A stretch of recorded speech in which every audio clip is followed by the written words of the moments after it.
Cricket में जो पाकिस्तान का एक मकाम है, एक नाम है, वो अल्हम्दुलिल्लाह दोबारा से कायम हो रहा है। और पूरी कौम को, क्रिकेट टीम को मुबारकबाद। आगे चलते हुए मैं आपको आगाह करना चाहता हूँ कि प्राइम मिनिस्टर साहब परसों इंशाल्लाह ताला सऊदी अरब रवाना होंगे। और अरब इस्लामिक समिट हो रही है रियाद, सऊदी अरब के अंदर, फ़लस्तीन के मामले के ऊपर और गज़ा में जो मज़ालिम ढाए जा रहे हैं उसके ऊपर। तो अरब ममालिक के और मुस्लिम ममालिक के जो सरबराह हैं वो सारे रियाद के अंदर आएंगे। और ये आलम इस्लाम के जितने ममालिक हैं वो इकट्ठे हो रहे हैं ताकि यक ज़बान हो के गज़ा और फ़लस्तीन के मामले पर हिकमत अमली भी बनाई जाए और इत्तेहाद व इत्तफ़ाक़ का भी मुज़ाहरा किया जाए, और इस हवाले से कोई हल भी जो है वो निकालने के लिए सर तोड़ कोशिश की जाए। तो वज़ीर आज़म साहब रवाना होंगे, उनके साथ डेलीगेशन उनका जाएगा। और वज़ीर आज़म ने हर मौके पे कोशिश की है कि गज़ा और फ़लस्तीन का मामला, उन्होंने चाहे वो इकनॉमिक फ़ोरम का प्लेटफॉर्म हो, अक़वाम मुत्तहिदा की जनरल असम्बली में, मैं समझता हूँ कि एक बड़ी मौसर तकरीर जो सबसे ज़्यादा देखी गई आलमी रहनुमाओं में, और गज़ा के मामले को उठाया। और अभी भी देखिए कि फ़लस्तीन के मेडिकल स्टूडेंट्स पाकिस्तान में तालीम हासिल कर रहे हैं और वज़ीर आज़म ने इमदादी सामान के हवाले से बड़ी काविश की है कि इमदादी सामान जो है वो फ़लस्तीन भिजवाया जाए, और वो गज़ा जा रहा है, एयरलिफ्ट भी किया जा रहा है, रोड के रूट के थ्रू भी जा रहा है। और हुकूमत पाकिस्तान वज़ीर आज़म की हिदायत पर भरपूर इस पर जो है वो तवज्जो मरकूज़ किए हुए है कि इमदादी सामान भी भिजवाया जाए। उनके मेडिकल स्टूडेंट्स को पाकिस्तान में जो है वो 200 से ऊपर स्टूडेंट्स आ चुके हैं मेडिकल कॉलेज में, वो अपनी तालीम हासिल कर रहे हैं। वज़ीर आज़म ने उनसे मुलाकात भी की। तो गज़ा और फ़लस्तीन का मामला जैसे मौसर तरीके से उठाया गया है, ये हमारा फ़र्ज़ है और वज़ीर आज़म इसको उठाते रहेंगे और अरब इस्लामिक समिट में वो शरीक होंगे। और वहाँ से मैं समझता हूँ कि क्लाइमेट चेंज पाकिस्तान का एक बहुत बड़ा इशू है। जो कॉप आ रही है आज़रबाईजान के अंदर, आज़रबाईजान ने जिस तरह $2 अरब की इन्वेस्टमेंट का पाकिस्तान में ऐलान किया, और ऐसा मुल्क है कि जहाँ पे पाकिस्तान के झंडे आपको सड़कों पे लगे नज़र आते हैं हमारे यौम आज़ादी के करीब करीब। वहाँ की आवाम से आप इंटरेक्ट करें तो वो पाकिस्तान के बारे में बड़े अच्छे तासुरात रखते हैं। एक दोस्त मुल्क है, एक स्ट्रेटिजिक पार्टनर है, और वहाँ पे बायलैटरल टॉक्स भी होंगी आज़रबाईजान में। बाकू में जो क्लाइमेट की कॉन्फ्रेंस है उसमें भी शरीक होंगे कॉप में। और उसके साथ साथ बायलैटरल टॉक्स के अंदर $2 अरब की इन्वेस्टमेंट को आगे बढ़ाने के हवाले से भी मामलात को देखा जाएगा और हतमी शक्ल देने की कोशिश की जाएगी, मुआहदे साइन करने की कोशिश की जाएगी, और इसमें आगे बढ़ेंगे इंशाल्लाह ताला। और मैं समझता हूँ कि सियासी महाज के ऊपर तरीके इंतशार जो है वो अपनी रविश कायम रखे हुए हैं। कोयटा में इनसे बंदे इकट्ठे नहीं हुए तो अब बहाना बनाया जा रहा है कि जी हमें इंतज़ामिया की तरफ से इजाज़त नहीं मिली थी। अगर आपको इंतज़ामिया की तरफ से इजाज़त नहीं मिली थी तो पहले भी नहीं मिलती रही, आप जलसे करते रहे हैं। तो कोयटा में इनको डर था कि ये लोग इकट्ठे नहीं कर सकेंगे और बिल्कुल नाकाम होगा जलसा। तो अब छुपा जा रहा है इस चीज़ के पीछे कि जी इंतज़ामिया की इजाज़त नहीं है तो हम जलसा नहीं कर रहे। और इन जलसों का मकसद क्या है? NRO हासिल करने के अलावा और इंतशार फैलाने के अलावा KP के अंदर जो सूरत हाल है, और वज़ीर आला जिस तरह से गैर संजीदगी का मुजाहरा करते हैं कौमी इश्यूज़ के ऊपर, अमन व अमान की सूरत हाल के ऊपर, वहाँ पे कोई ऐसा प्रोग्राम नहीं है जो KP के यूथ को रिकगनाइज़ कर सके। जो टैलेंटेड स्पोर्ट्समैन हैं, यंग इनोवेटर्स हैं, उनको कोई वहाँ पे जो पजीराई है वो मिले। सारा फोकस जो है वो सियासी महाजराई के ऊपर है, जलसूसों के ऊपर है, धरनों के ऊपर है। और जब असातिज़ा कोई जुलूस निकालते हैं और असातिज़ा अपने हकूक़ की बात करते हैं तो ना सिर्फ उनको रोका जाता है, ना सिर्फ उन पर तशद्दुद किया जाता है, बल्कि कहा जाता है कि इनका हक नहीं है एहतजाज करने का। आप वफाक पे चढ़ाई करें वो ठीक है, और आपका एजेंडा भी कोई नहीं है कौमी तरक्की के वाले से एजेंडा हो आपका, कोई आपका एजेंडा हो कि जी आप पाकिस्तान की कोई बेहतरी करना चाहते हैं, पाकिस्तान में इन्वेस्टमेंट लाना चाहते हैं, आप KP में सेहत के रिफॉर्म्स करना चाहते हैं, आप तालीम के रिफॉर्म्स करना चाहते हैं, आप अमन अमान की सूरत हाल बेहतर करना चाहते हैं, सौ बिस्मिल्लाह आएँ, उसके लिए एहतजाज करें, उस पर बातचीत होगी। एहतजाज सिर्फ एक है कि हमारे लीडर को NRO दो, हमारे लीडर को जेल से रिहा करो, और तरह तरह के सोशल मीडिया पे कैंपेनें चला रहे हैं जी वो रिहा हो जाएगा, फलाह हो जाएगा। देखिए करप्शन के केसेस हैं, उसका जवाब देना होगा, हर सतह पे देना होगा। KP के असातिज़ा के साथ मैं समझता हूँ कि उनकी बात सुनी जानी चाहिए, उनके मुतालबात मंजूर किए जाने चाहिए। ऑलरेडी वहाँ पे एजुकेशन सेक्टर बहुत ही मुश्किलात का शिकार है, और जो प्रोविंशियल गवर्नमेंट कर रही है उस एहतजाज के साथ, और तरह तरह के ताने कसे जा रहे हैं। तो ये एजुकेटर्स हैं, इन्होंने बच्चों की तरबियत करनी है, माशरे को आगे लेके चलना है, तो इसमें अपना किरदार अदा करें और इसको आगे लेकर चलें अच्छे तरीके से। इसके अलावा आज मैं समझता हूँ कि एक और भी खुशखबरी है कि मुत्तहिदा अरब इमारात का एक वफ़द आज वज़ीर आज़म से मुलाकात कर रहा है और इंशाअल्लाह कोशिश होगी कि इस पे भी आज एक दस्तखत होंगे एक MOU के ऊपर। और जैसे ही वो होता है उसकी तफसीलात से आपको आगाह करेंगे। मगर वो भी पाकिस्तान में इन्वेस्टमेंट के हवाले से UAE का एक वफ़द प्राइम मिनिस्टर से मुलाकात करेगा और दोनों साइडों के दरमियान जो है वो एक MOU जो है वो मुआहिदा का साइन होगा। और मैं समझता हूँ कि जितनी इन्वेस्टमेंट आ रही है पाकिस्तान में, सऊदी अरेबिया से, अज़रबैजान से, कतर से, कतर ने जिस तरह इस्तीफ़ा $3 अरब का जो है वो ऐलान किया, मुत्तहिदा अरब इमारात से, तो ये बहुत हौसला अफजा है। और अभी जो हमारी रेमिटेंसेस, वर्कर्स रेमिटेंसेस जो तरसीलात बाहर से आई हैं, अक्टूबर के महीने में $3 अरब की सिर्फ तरसीलात आई हैं। ये बहुत हौसला अफजा है। हमारे फॉरेन एक्सचेंज रिजर्व्स जो हैं वो $11 अरब की जो है वो हद को क्रॉस कर गए हैं।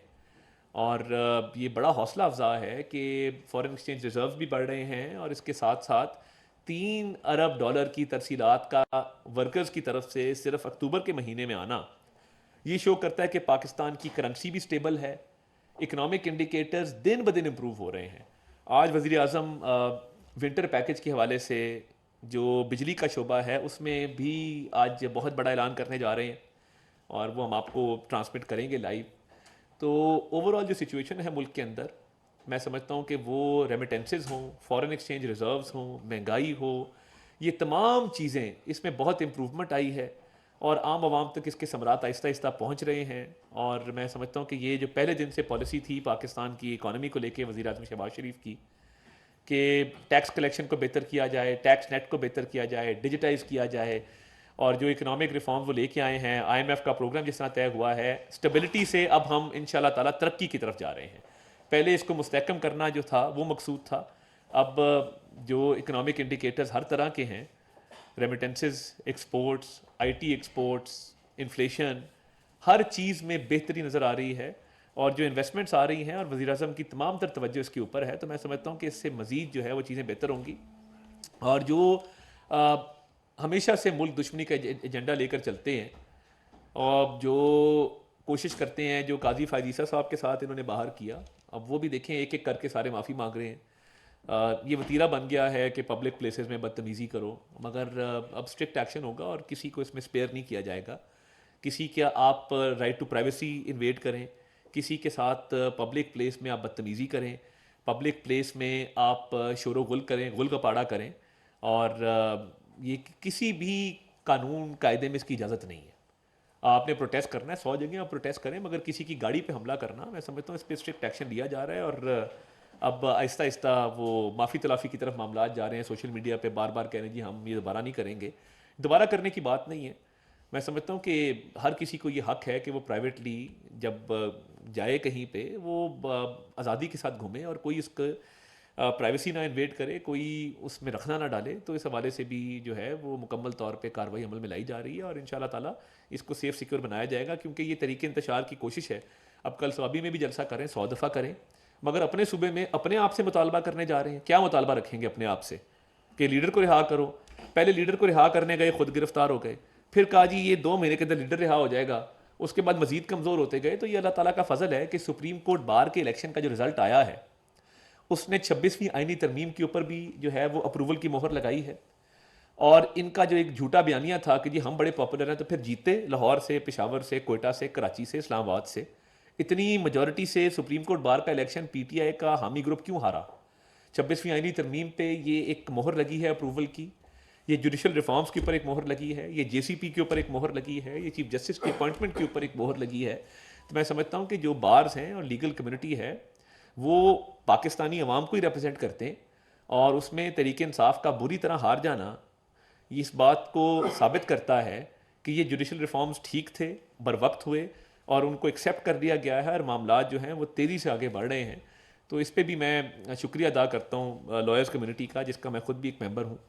मैं समझता हूँ कि ये सवाबी में अब जलसा कर रहे हैं खिफत मिटाने के लिए कि सुप्रीम कोर्ट बार का इलेक्शन आप हार गए, कोयटा में जलसा आप ना कर सके, लाहौर का जलसा आपका नाकाम हुआ, इस्लामाबाद का संजानी का जलसा नाकाम हुआ, तो अब सवाबी में जो है वो अपने ही हलकों से अपने ही लोगों को इकट्ठा करके तो क्या पैगाम देंगे, ये मैं समझने से कासिर हूँ।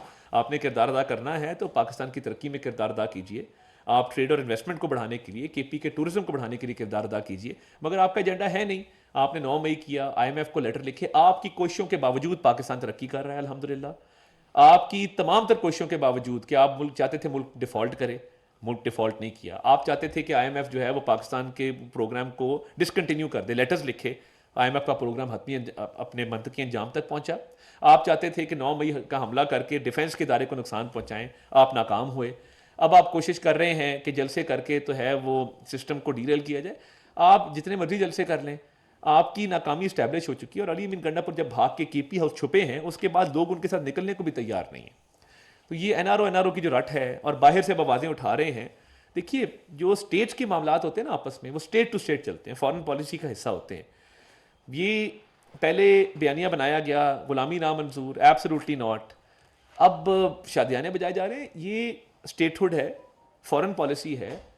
इसको अपनी बहुत ही गलत सियासत की नज़र जो करने की कोशिश की जा रही है, तो ये डिसाइड कर लें कि आप गुलाम हैं कि आप गुलाम नहीं हैं। ये दोनों में से एक चीज़ है। हम तमाम ममालिक से अच्छे ताल्लुकात चाहते हैं और तमाम हम ममालिक से हमारे अच्छे ताल्लुकात हैं। किसी एक मुल्क से हमारा ताल्लुक किसी दूसरे मुल्क की कॉस्ट पे नहीं है। और इंशाल्लाह ताला ये फ़ॉरेन पॉलिसी में जो कामयाबियाँ हैं ये इसी तरह आगे चलेंगी और पाकिस्तान तरक्की कर रहा है, करता रहेगा। और वज़ीर-ए-आज़म शहबाज शरीफ की क़यादत में मैं समझता हूँ कि इकॉनमी टेक ऑफ कर चुकी है और मज़ीद बेहतरी आने वाले दिनों में जो है आप सब देखेंगे। बहुत शुक्रिया। राशिद हबीब साहब ERY। सर, आपने MOUs की बात की, बड़ी अच्छी जी। बात है। बहुत सारे MOUs हुए। एक तो सवाल ये कि ये कब तक मटेरियलाइज होते देख रहे हैं आप, और दूसरा फॉरेन पॉलिसी के हवाले से आपने अभी तस्करा किया है कि बहुत कामयाबी हो रही है, लेकिन हाल ही में जो फॉरेन मिनिस्टर का बयान आया जिससे चाइना कुछ अंदाज दिखाई देता है और CPEC उससे मुतासर हो रहा है, उसके आपके क्या ख्याल हैं? देखिए, पहली बात तो ये है कि बहुत सारे एग्रीमेंट्स मटेरियलाइज हो चुके हैं। जो सऊदीया के साथ भी एग्रीमेंट्स हुए उसमें 4-5 के ऊपर जो है वो काम तेज़ी से जारी है और कुछ उनकी इन्वेस्टमेंट पाकिस्तान आ रही है, कुछ उनकी कंपनीज यहाँ पे आ चुकी हैं। और मैं समझता हूँ कि मामलात जो हैं वो बहुत अच्छे तरीके से आगे चल रहे हैं, इन्वेस्टमेंट्स में इजाफा हो रहा है और बहुत जल्द जो है बाकी भी MOUs जो हैं वो एग्रीमेंट्स में मटेरियलाइज करेंगे। चीन पाक दोस्ती जो है वो टाइम टेस्टेड है और एक बेहतरीन रिलेशनशिप है। अभी वज़ीर आज़म ने भी चाइनीज़ एम्बेसी विज़िट किया और चीनी सफ़ीर से मुलाकात की। उनके 2 बाशिंदे जो ज़ख्मी हुए थे उस पर ताज़ियत की और जो मुलज़मान थे उनको कैफ़रे किरदार तक पहुँचाने की जो है वो वहाँ पे यकीन दहानी कराई। तो मैं समझता हूँ कि ये पाक चीन दोस्ती जो है वो मिसाली दोस्ती है और हमारे जो उनसे बहुत ही डीप रूटेड और स्ट्रॉन्ग स्ट्रेटेजिक रिलेशनशिप है वो इंशाल्लाह ताला उसी तरह आगे बढ़ रही है जिस तरह उसको आगे बढ़ना चाहिए। इसमें मुझे कोई इम्पेडिमेंट, कोई दिक्कत नज़र नहीं आती है और मैं समझता हूँ कि ये CPEC पाकिस्तान की लाइफलाइन है। CPEC फ़ेज़ 2 तेज़ी से जारी है और तमाम शोबों के अंदर हमारा तावन जो है वो मज़ीद आगे बढ़ेगा इंशाल्लाह ताला। तारक अजीज साहब न्यू TV से। सर, कल एक सबसे पार्ट एक मुतबे कलम निगाह ने कौमी हुकूमत की बात की है। उन्होंने तवज्जो ये दिया है कि PTI नहीं मान रही, खाना कि वो मान जाए तो कौमी हुकूमत बन जाएगी। इस पर ऊपर आपका देखिए, मैं ये समझता हूँ कि वो जो PTI के हवाले से इतना कहूँगा कि वो बिल्ली को छीछड़ों के जो ख्वाब हैं वो बंद ही नहीं हो रहे हैं। कभी कहते हैं ये आएगा हमें बाहर निकालेगा, कभी कहते हैं वो आएगा हमें बाहर निकालेगा। मसला पाकिस्तान नहीं है। आपको पता है कि जब 26वीं आईनी तरमीम का मसवदा लेके PTI गए तो उसने कहा कि ये क्या उठा के ले आए हो मेरे पास, ये क्या लेके आए हो? मैं तुम्हें कह रहा हूँ मुझे बाहर निकालो, तुम लोग मुंह उठा के रोज आ जाते हो मसवदा लेके। मैं तुम्हें मना कर रहा हूँ इस बात से, तुम लोग मौलाना के साथ बैठ के प्रेस कॉन्फ्रेंस करते रहे हो। वो ऐसी डांट डपट हुई, वो जेल के एक क्योंकि सुपरिटेंडेंट भी वहाँ पे होते हैं लोग, तो बात तो बाहर निकलती है। तो बड़ी डांट डपट हुई और उन्होंने कहा कि चले जाओ यहाँ से। ये 90% अग्री करके गए हुए थे यहाँ से कि जी ये शेख निकाल दें, फलां शेख निकाल दें। उन्होंने कहा तुम लोग बाहर जो प्रधान बने हुए हो, मुझे इधर मतलब जेल में रखा हुआ है और तुम लोग प्रधान बने फिर रहे हो। तो वो आए रोज़ एक नई थियोरी आती है और इस पे उन्हें पार्टी के अंदर रेफरेंडम करा लें कि वो गुलाम है कि नहीं, इस पे फैसला कर लें कि गुलामी है नहीं है गुलामी। ऐप और देखें, मैं आप पूछ थक गया हूँ, आप भी मुझे बता दें एब्सोल्युटली नॉट। बानी चेयरमैन PTI ने किसको कहा था, कब कहा था, किस मुतालबे के जवाब में कहा था और उसका क्या मकसद था। ये झूठा बयानी है। एब्सोल्युटली नॉट का क्या मतलब है? गाड़ियों के पीछे स्टिकर बहुत अच्छा लगता है, बेहतरीन स्टिकर है। एब्सोल्युटली नॉट बड़ा अच्छा लगता है, बंदा बोलते भी बड़ा हीरो लगता है कि एब्सोल्युटली नॉट कह दिया जी। किस बात पे कहा था? पता लगे ना कि क्या अड्डे मांगे गए थे, क्या कहा था अगलों ने जिस पे आपने एब्सोल्युटली नॉट कहा था। तो आप तो कश्मीर का वर्ल्ड कप भी जीत के आपने कहा था मैं वापस आया हूं, और उसके ठीक 2 हफ्ते बाद कश्मीर का इंडिपेंडेंट स्टेटस वोक हो गया था। तो तब बंदा क्या कहे। बाकी कल्ट जो है उनको तो लगता है कि इससे बेहतर आदमी शायद पैदा नहीं हुआ। मगर बात यह है कि पाकिस्तान की इकॉनमी को क्या फ़ायदा दिया, पाकिस्तान को क्या फ़ायदा दिया, पाकिस्तान के में क्या रिफॉर्म्स आप लेके आए। आपने सिर्फ सोसाइटी को डिवाइड किया है, पोलराइज किया है, नफ़रतें पैदा की हैं, तकसीम पैदा की है, और इसके अलावा आपकी कोई कंट्रीब्यूशन नहीं है। शायद यार साहब से न्यू टीवी से। अच्छा साहब, ये बताइएगा कि एक तो जिस ये जश्न का सा समय पीटीआई में एक ट्रम्प जीत गया तो इमरान खान कल बाहर आ जाएगा, तो अगर आपको कोई हुकूमत की तरफ से बिलफर्ज अगर हम मान लें कि पीटीआई की बात पर जो है ट्रम्प इंतजामिया रास्ता भी करती है, तो क्या आप एब्सोल्युटली नॉट कहेंगे या यस कहेंगे? पहली बात। दूसरा सर ये कि बेशक माशी आशारिये बेहतर हुए हैं, आपने डिफॉल्ट से बचाया मुल्क को, लेकिन जो आम आदमी है उस तक जो है अभी तक रिलीफ नहीं पहुंच रहा, और इसी की बुनियाद के ऊपर बहुत सारा जो है बेचैनी है लोगों में। इस हवाले से थोड़ा सा क्लियर कीजिएगा, कोई मार्केट कमेटियाँ बनेंगी कम से कम इस्लामाबाद की हद तक तो हो सकती है। केपी में बड़ा इसका इशू है। देखें, पहली बात यह है, पेट्रोल सस्ता है लास्ट ईयर के मुकाबले में, आटा सस्ता है लास्ट ईयर के मुकाबले में, बिजली सस्ती है लास्ट ईयर के मुकाबले में। सब्सिडी दी है उस पर, बिल्कुल दी है, मगर आटा, बिजली, पेट्रोल 3 बेसिक चीज़ें हैं जो महंगाई को इंडिकेट करती मुल्क के अंदर। तीनों चीज़ें सस्ती हुई।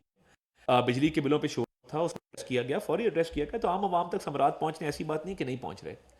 देखिए, दूसरी बात यह है कि जो मैंने कहा स्टेट टू स्टेट रिलेशंस होते हैं, और नादानी के अंदर अगर सोशल मीडिया कैंपेन चल रही है और मुल्क से बाहर बैठे लोग ये कैंपेन चला रहे हैं, स्टेट ऑफ पाकिस्तान है, हमारे अच्छे ताल्लुकात हैं, ये नहीं होता कि कोई आए और वो कहे कि जी इसका जो है वो जेल का दरवाज़ा खोल दे। केसेस है ना, जुडिशल प्रोसेस है, उसके अंदर प्रोसिक्यूशन है।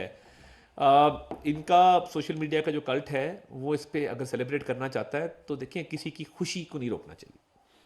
खुशी ज़रूर मनाएं, आतिशबाजी करें, पटाखे चलाएं, पार्टी पॉपर खोलते होते हैं वो जो, जिससे वो गिरती हैं सारी चीज़ें बाहर। बिल्कुल बहुत अच्छी बात है, इस पे करें, भरपूर जश्न मनाएं। खुशी मनाने पे कोई वो पाबंदी नहीं है। हज़ारों ख्वाहिशें ऐसी कि हर ख्वाहिश पे दम निकले, और इनका कुछ ज़्यादा ही दम निकलता है, तो कोई बात नहीं, बड़ी अच्छी बात है, करें। मगर स्टेट टू स्टेट रिलेशंस हैं, स्टेट टू स्टेट पॉलिसी है, फॉरेन पॉलिसी जो है वो बाकायदा फॉर्मुलेट होती है, उसमें संजीदगी होती है। जो ये कर रहे हैं उस पर गुलामी और ना गुलामी जो है उसके दरमियान को चूज़ कर रहे हैं ना, कि गुलामी है कि नहीं है। दोनों बयानी आप इकट्ठे तो नहीं लेके चल सकते। तो मैं इतना ही कहूँगा जी। बहुत शुक्रिया, थैंक यू सर। वज़ीर आज़म 10 नवंबर